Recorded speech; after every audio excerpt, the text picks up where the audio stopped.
La mitad del trabajo ya está hecho. Ya has ido a una clínica, ya te has hecho el estudio previo, ya has pasado por la ecografía y ya tenemos una idea de cuál puede ser el problema que te impide quedarte embarazada.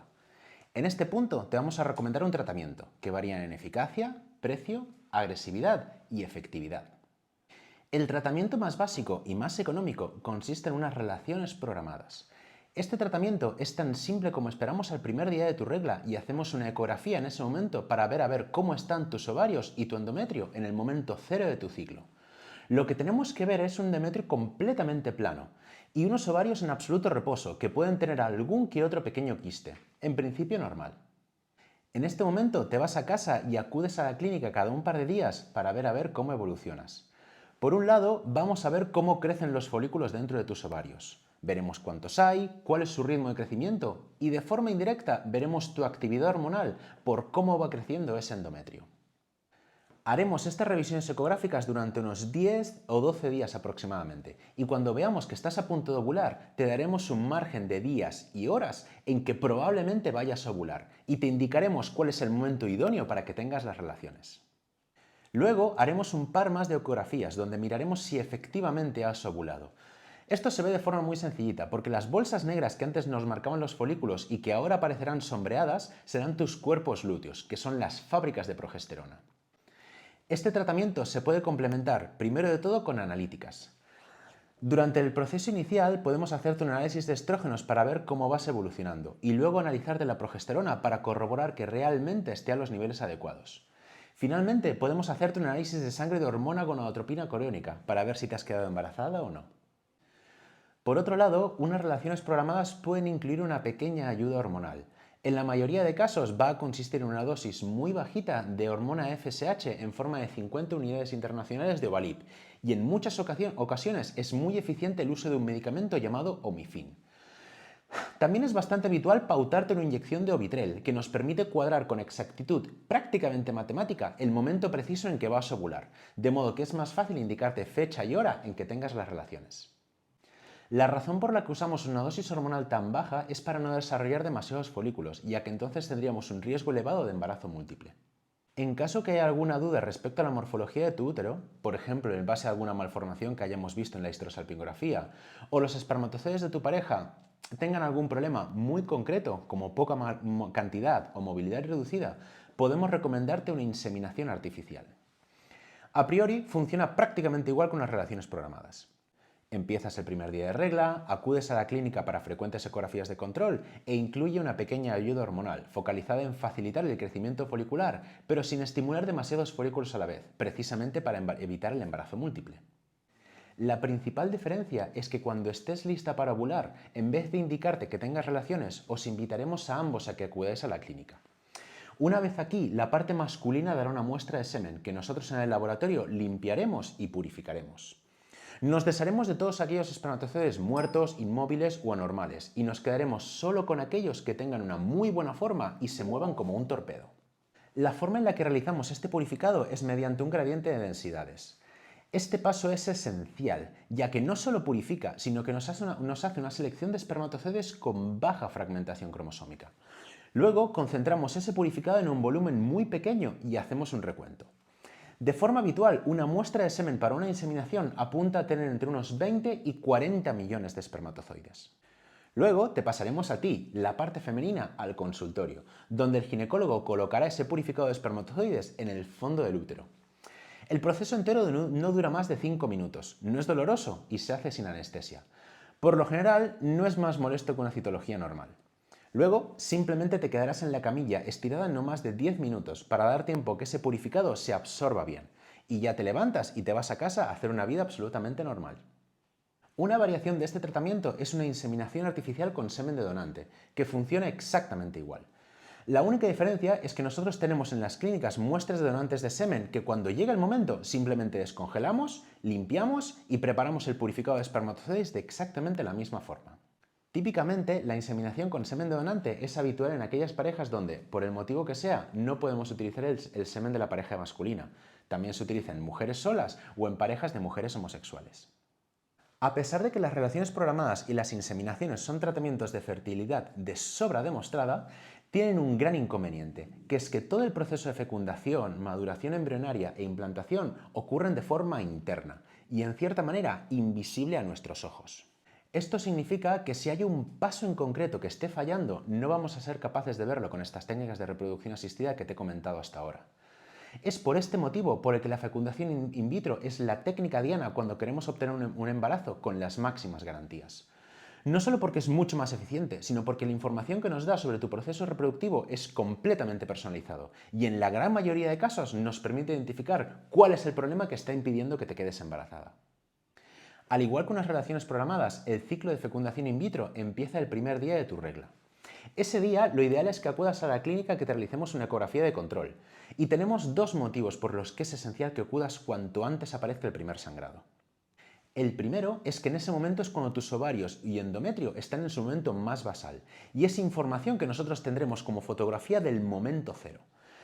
Recuerda que el objetivo principal de una fecundación in vitro es personalizarlo lo máximo posible a ti. El segundo motivo es que es en los primeros 3 días de regla cuando tu ovario en cierta forma decide qué folículos va a estimular ese mes.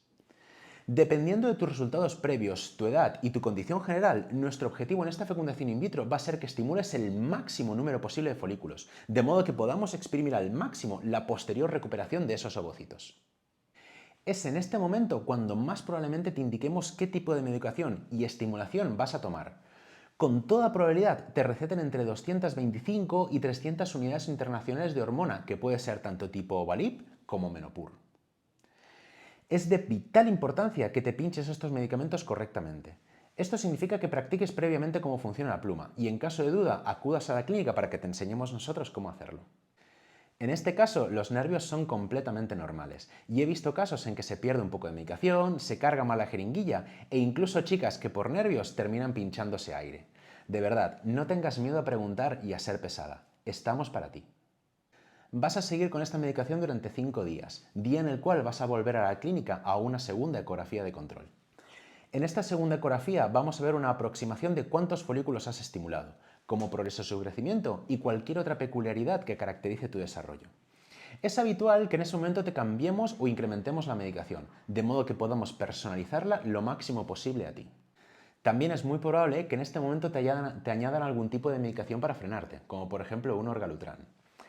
En ese momento, lo ideal es que acudas a la clínica con bastante asiduidad, por ejemplo cada 2 o 3 días como máximo, para tener un buen control de tu crecimiento folicular. También es habitual que te hagan una analítica de estrógenos, que nos da información sobre la cantidad y calidad de tus folículos. Es de vital importancia que sigas tomando ambos medicamentos durante el tiempo recetado, ya que cualquier caída brusca en la dosis podría provocar una pérdida de la capacidad gestante de tus ovocitos. Después de unos 10 y a veces 13 días, con toda probabilidad tus folículos habrán adquirido el tamaño que consideramos adecuado para que se relacione positivamente con la madurez ovocitaria. Es en ese momento en el que te vamos a recetar un desencadenante de la ovulación.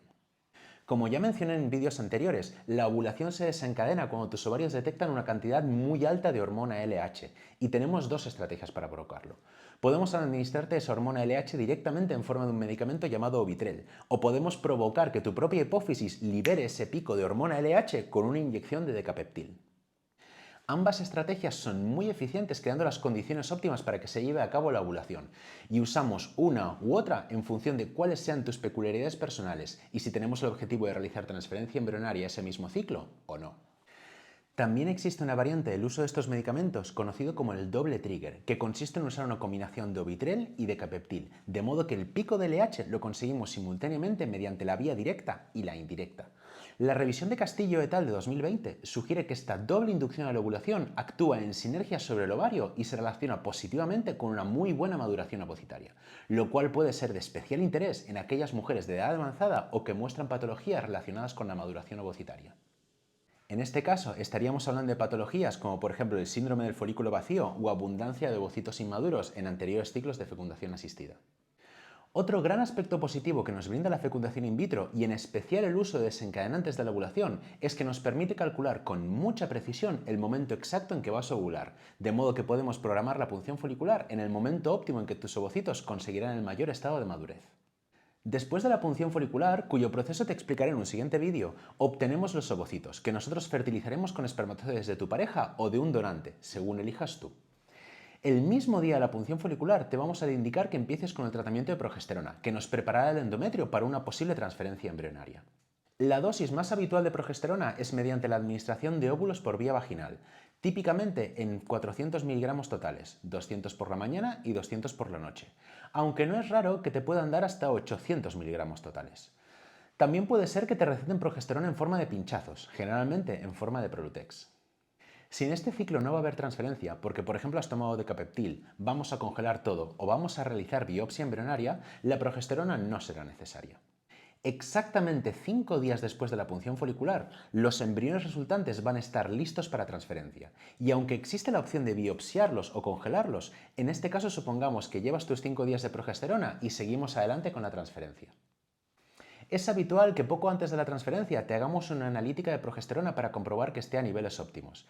En caso que dé un poquito bajita, siempre podemos darte una dosis extra en forma de, por ejemplo, un Prolutex. En ese momento simplemente introducimos el embrión en el fondo del útero y esperamos. Lo más importante en términos de guardar reposo es que inmediatamente después de la transferencia te quedes estirada en la misma camilla durante 15-20 minutos, que es el tiempo necesario para dar tiempo a que tu cuerpo absorba el líquido con el que hemos transferido el embrión y éste entre en contacto directo con tu endometrio. Después puedes hacer vida absolutamente normal. Es de vital importancia que desde el momento de la transferencia hasta el momento en que te realicemos el análisis de sangre de beta-gonadotropina coriónica sigas tomando la progesterona prescrita de forma casi religiosa. Esto es porque cualquier bajada brusca en tus niveles de progesterona puede resultar en una pérdida del embrión. Si todo va bien, vas a tener que seguir tomando la progesterona hasta bien entrado el embarazo, cuando la placenta de tu embrión ya pueda sustentarse a sí misma, lo cual ocurre alrededor de la semana 11 a discreción de lo que el obstetra pueda ver en tus revisiones de embarazo.